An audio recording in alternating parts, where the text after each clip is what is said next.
बंगाल जीतने के लिए बीजेपी ने एड़ी चोटी का जोर लगा दिया है।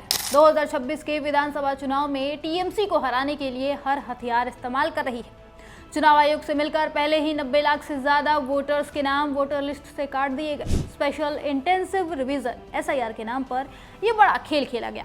ममता बनर्जी कह रही हैं कि ये सब टीएमसी के वोटर्स को टारगेट करके किया गया है, तो बीजेपी कह रही है रोहिंग्या और बांग्लादेशी घुसपैठियों को हटाया गया, लेकिन असल में लाखों सच्चे वोटरों के नाम कट गए। फिर दैनिक भास्कर के रिपोर्ट में खुलासा हुआ कि इनमें से 57.47 लाख हिंदू वोटर हैं, यानी करीब 63% हिंदुओं का नाम वोटर लिस्ट से काट दिया गया है। बॉर्डर वाले जिलों जैसे उत्तर और दक्षिण 24 परगना, मुर्शिदाबाद, मालदा, उत्तर दिनाजपुर में लाखों हिंदू परिवारों के नाम डाउटफुल मार्क कर दिए गए हैं, जबकि ये लोग पीढ़ियों से बंगाल में रहते हैं और वोट देते हैं। हाल ये हो गया है कि माटुआ, राजवंशी और नामशूद्र समुदाय, जो बीजेपी की हिंदुत्व वाली राजनीति का बड़ा आधार थे, आज डर में है। उन्हें डर सता रहा है कि अगर बीजेपी सत्ता में आई तो बंगाल में भी असम जैसा हाल करेगी, हिंदुओं को घुसपैठिया बताकर डिटेंशन सेंटर में फेंक देगी। मतलब रोहिंग्या और बांग्लादेशी घुसपैठियों को पकड़ते पकड़ते बीजेपी ने हिंदुओं का ही काम तमाम कर दिया है।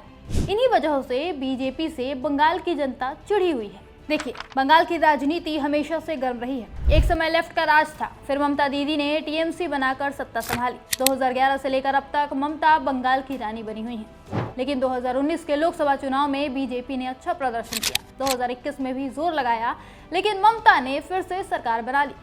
अब 2026 में बीजेपी ने फैसला कर लिया है कि इस बार तो बंगाल हमारा होगा, इसलिए पूरी ताकत भी झोंक दी है। अमित शाह, पीएम मोदी, योगी आदित्यनाथ सब बंगाल में डेरा डाले हुए हैं। मोदी जी तो रैलियों में भावुक होकर कह रहे हैं कि अब मैं आप लोगों के लिए ही जीऊंगा। मतलब साफ है, बंगाल पर कब्जा करने के लिए अब सब कुछ दांव पर लगा दिया गया है। अमित शाह भी लंबी लंबी स्पीच दे रहे हैं, मैनिफेस्टो जारी किया, यूसीसी का वादा किया, भय मुक्त बंगाल का नारा दिया, रोड शो कर रहे हैं। खड़गपुर, मेदिनीपुर, कोलकाता, हर जगह पहुंच रहे हैं। बंगालियों को डराने की कोशिश कर रहे हैं। कह रहे हैं कि बांग्लादेश से बंगाल की सरकार चले, इससे अच्छा तो नई दिल्ली से चले। तो वहीं यूपी के मुख्यमंत्री योगी आदित्यनाथ भी 12 अप्रैल से 20 से ज्यादा रैलियां करने वाले हैं। यूपी का मॉडल बंगाल में लागू करने की बातें कर रहे हैं। बीजेपी की इस तिलमिलाहट से ही आप अंदाजा लगा सकते हैं कि ये चुनाव कोई आम चुनाव नहीं है। बीजेपी के लिए ये बेहद जरूरी बन चुका है, इसीलिए वो इसे जीतने के लिए हर संभव प्रयास कर रही है। पहले वोटर लिस्ट साफ करने का खेल खेला, 91 लाख नाम काट दिए। बॉर्डर वाले जिलों में और मुस्लिम बहुल इलाकों में ज्यादा कटौती हुई। टीएमसी कह रही है कि ये सब बीजेपी और चुनाव आयोग की मिली भगत है। ममता दीदी ने तो कोर्ट जाने की भी बात कही, लेकिन बीजेपी का कहना है कि लिस्ट साफ करना जरूरी था।